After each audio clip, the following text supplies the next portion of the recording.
की ठंडी रात, दीवार पर लगी घड़ी में 2 बजे हुए थे कि अचानक कमरे की खिड़की की चिटकनी खुद ब खुद खुल गई। ठंडी हवा अंदर दाखिल हुई और पर्दे पर हवा में ऐसे फड़फड़ाने लगे जैसे कोई दिख न सकने वाली ताकत वहां से गुजरी हो। बिस्तर पर लेटे डॉक्टर रमेश झटके से उठ बैठा। उसके माथे पर ठंडा पसीना था। आंखें दीवार पर गई। वही दीवार पर एक साया रेंगता हुआ उसके पलंग के पास बढ़ रहा था। वह घबरा कर उठ खड़ा हुआ। कौन है वहां? लेकिन जवाब में कमरे की दीवारों से एक गहरी आवाज गूंजी। तेरा समय आ गया है। डर के उस पल में पर्दे ठहर गए, हवा थम गई और उसी अंधेरे में अचानक तेज सफेद रोशनी फैली। एक संत प्रकट हुए, सफेद वस्त्र में चमकते हुए बोले, बेटा मेरे पास आजा, वरना ये साया तुझे निगल जाएगा। रमेश ठगा सा गिर पड़ा। वो सपना था या कोई दैवीय चेतावनी?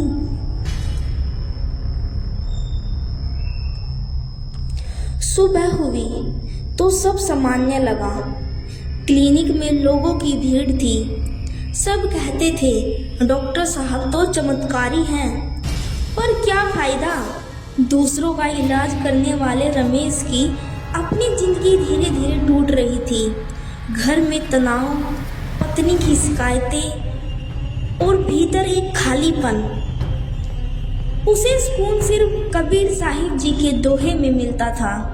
रात में वो ग्रंथ खोलता और पढ़ता, माला फेरत जुग भया, फिरा न मन का फेर।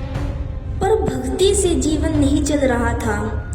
रमेश सोचता है, कबीर साहब कहते हैं असली भगवान एक है, पर असली भगवान दिखता कहाँ है? एक दिन मंदिर के बाहर एक बूढ़ा पुजारी से मुलाकात हुई।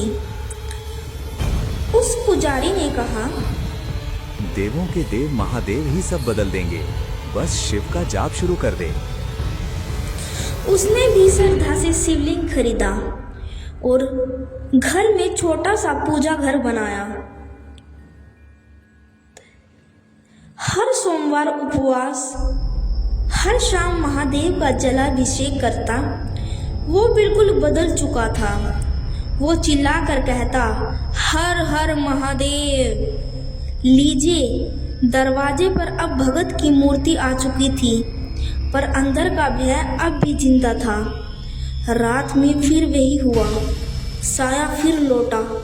दीवारें हिल रही थी और एक बार उस साये ने हंसते हुए कहा, हा, झूठा देवता, तेरी शक्ति खत्म। रमेश कांप गया। माथे पर राख का टीका लगाकर बोला, महादेव बचाओ। लेकिन कोई जवाब नहीं मिला। दिन बीतते गए, मरीज कम होते गए, घर की दुकान भी बंद। कहीं ये तुम्हारी पूजा का असर तो नहीं? चुप रहो, शिव ही असली है। फिर एक रात रमेश के क्लिनिक में चोरी हो गई। उसकी बची कुची जो भी उसके पूंजी थी वह भी चोरी हो गई। फिर वह गुस्से में घर आया। दूर हट जा शिवानी, तू दूर हट जा। मैं इस पर इतना भरोसा करता था, लेकिन क्या हुआ? मेरे अस्पताल में चोरी हो गई, मेरा सब कुछ खत्म हो गया। शिवानी तू हट जा यहाँ से। उस रात यमुना नदी में सिर्फ पानी नहीं था, बल्कि सारा गुस्सा उसकी लहर में उतर गया।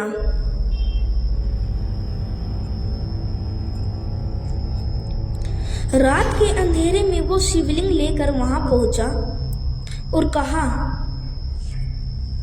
अगर तेरी सत्ता है तो सामने आ, वरना मैं आज सब छोड़ दूंगा। उसने मूर्ति को उठा के पानी में फेंक दिया। सारे देवता झूठे हैं, कोई असली भगवान हो तो दर्शन दो।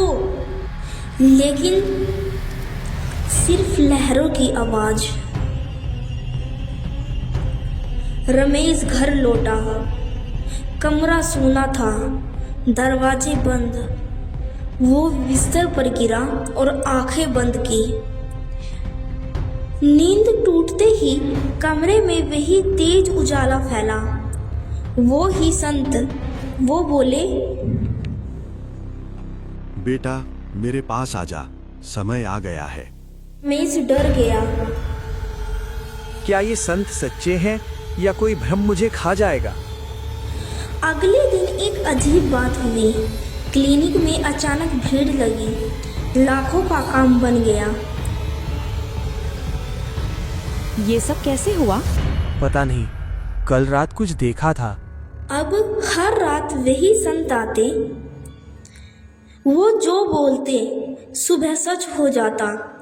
कभी एक नया उपकरण क्लिनिक में मिल जाता, कभी मरीज जो महीनों से नहीं आया था वो लौट आता।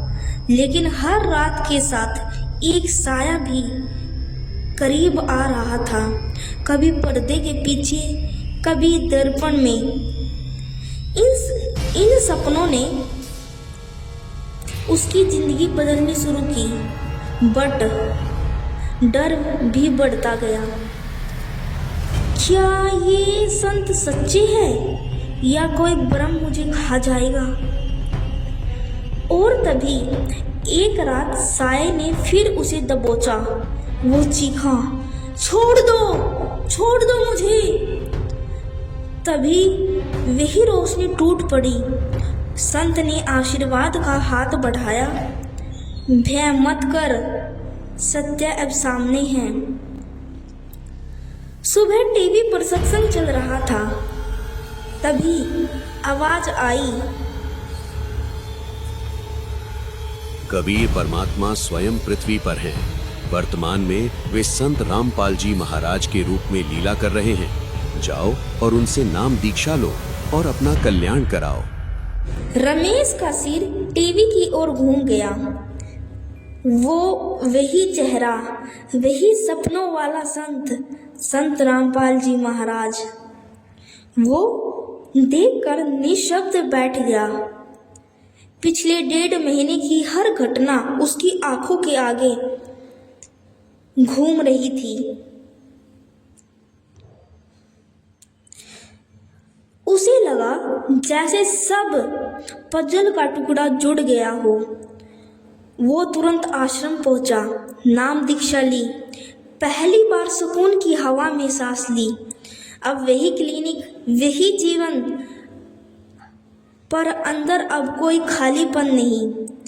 कभी जो लोगों को ठीक करता था, अब संत रामपाल जी महाराज जी का ज्ञान के बारे में लोगों को समझाता है। तो बोलो, बंदी छोड़ सतगुरु रामपाल जी भगवान जी की जय हो।